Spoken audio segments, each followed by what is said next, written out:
মুস্তাফিজুর রহমানকে নিরাপত্তা দিতে না পারে আইপিএল এর জন্য, তাহলে 2026 টি-20 ওয়ার্ল্ড কাপে যখন পুরো বাংলাদেশ টিম অংশগ্রহণ করবে ভারতের মাটিতে, এই পুরো দলকে তারা কিভাবে নিরাপত্তাটা দেবে? এবং সেখানে তো আসলে বাংলাদেশের কোচিং স্টাফরাও থাকবেন, দর্শকরা যারা খেলা দেখতে যাবেন তারাও থাকবেন, ডিপ্লোম্যাটসরাও থাকবেন, তাহলে তাদেরকে কিভাবে নিরাপত্তা দেবে?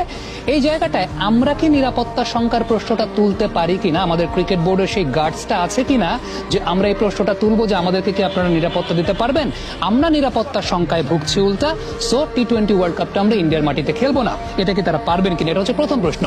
দ্বিতীয় প্রশ্ন হচ্ছে, আমাদের দেশ যদি এতটাই অসাম্প্রদায়িক হয়, আমরা যদি এতটাই খারাপ হই, তাহলে আমাদের যে খেলা যখন হয়, ব্রডকাস্টিং এ যারা কাজ করে তাদের ম্যাক্সিমামই হচ্ছেন ইন্ডিয়ান ব্রডকাস্টার।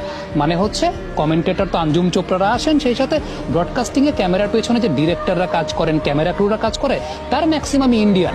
তাহলে আমরা যদি এতটাই খারাপ হই, তাহলে আপনাদের এত ক্রুকে আমাদের এখানে কেন খেলতে আসতে দেন?